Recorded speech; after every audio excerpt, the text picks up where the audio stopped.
বিশেষ অনুরোধে ভারতে যাচ্ছে ইলিশ, জানালেন উপদেষ্টা।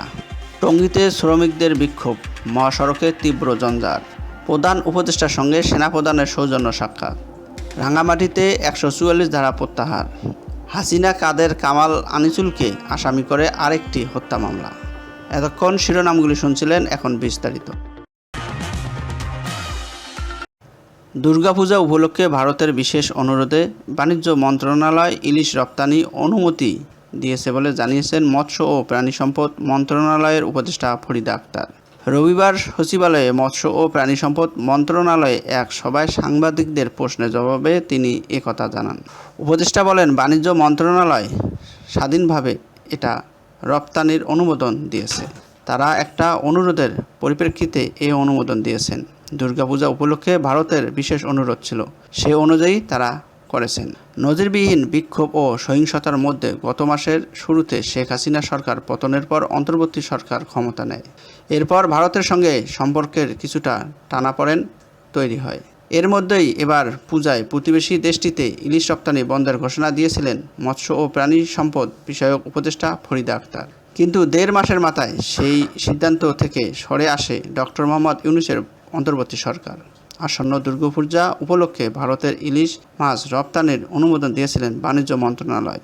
তবে বাণিজ্য মন্ত্রণালয়ের আরেকটি সূত্র জানিয়েছে, মৎস্য ও প্রাণী সম্পদ মন্ত্রণালয় সহ সরকারের উচ্চ পর্যায়ের সঙ্গে আলোচনা করেই ইলিশ রপ্তানির সিদ্ধান্ত হয়েছে।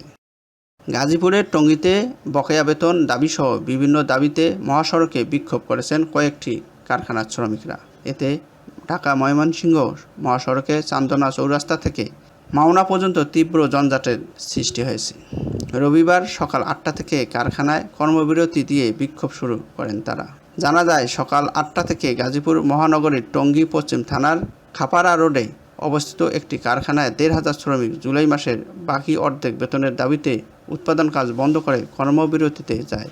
এদিকে সকাল ৮টা থেকে টঙ্গীর ২৭ বাগানবাড়ি এলাকায় অবস্থিত একটি কারখানায় ৫ শতাধিক শ্রমিক তাদের আগস্ট মাসের বেতনের দাবিতে কর্মবিরতি পালন করেছে।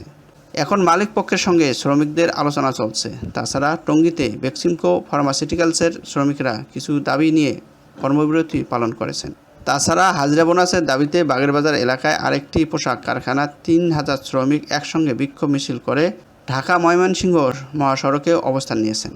এতে চান্দনা চৌরাস্তা থেকে মাওনা পর্যন্ত কিছু জায়গায় যানবাহন চলাচল বন্ধ হয়েছে। সকাল ৮টা থেকে এই আন্দোলন শুরু করেন শ্রমিকেরা।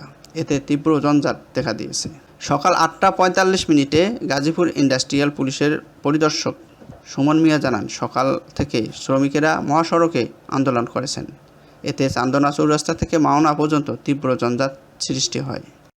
অন্তর্বর্তীকালীন সরকারের প্রধান উপদেষ্টা অধ্যাপক ডক্টর মোহাম্মদ ইউনূসের সঙ্গে সৌজন্য সাক্ষাৎ করেছেন সেনাপ্রধান ওয়াকারুজ্জামান।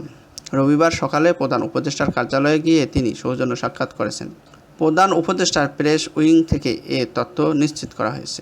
এর আগে গত ১২ আগস্ট রাষ্ট্রীয় অতিথি ভবন যমুনায় প্রধান উপদেষ্টা অধ্যাপক ডক্টর মোহাম্মদ ইউনূসের সঙ্গে সাক্ষাৎ করেছিলেন সেনাবাহিনীর প্রধান জেনারেল ওয়াকারুজ্জামান।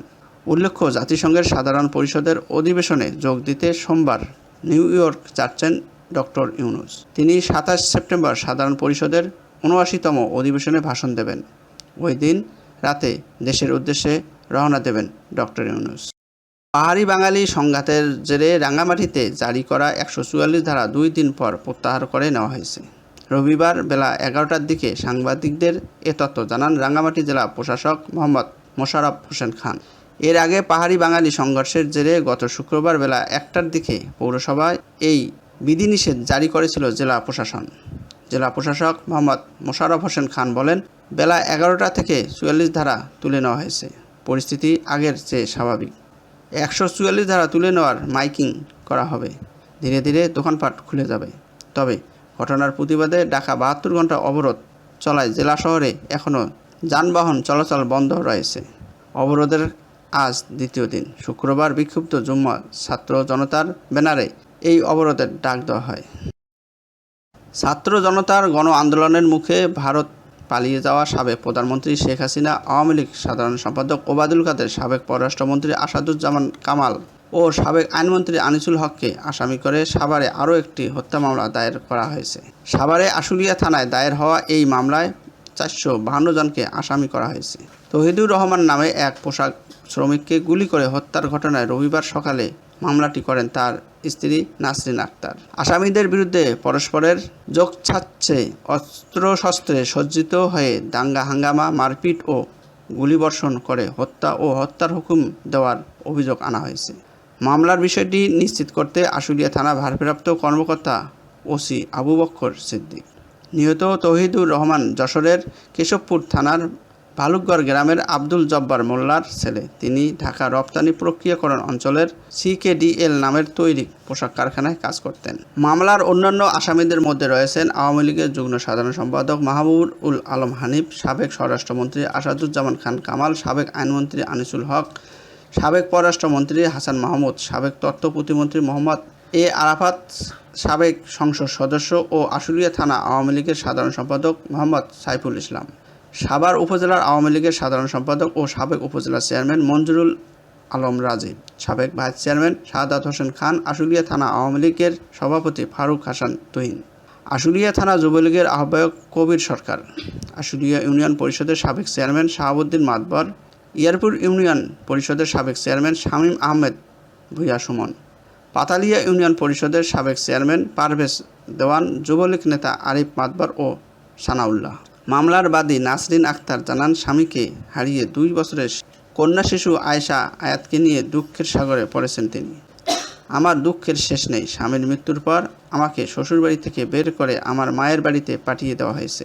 স্বামীহারা এই শিশুকে নিয়ে আমি কিভাবে বাঁচব, কোথায় যাব? এ নিয়ে 5 আগস্টের পর শেখ হাসিনার নামে 1.5 শতাধিক মামলা হলো। পরবর্তী সংবাদ দেখার আমন্ত্রণ জানিয়ে শেষ করছি। আল্লাহ হাফেজ।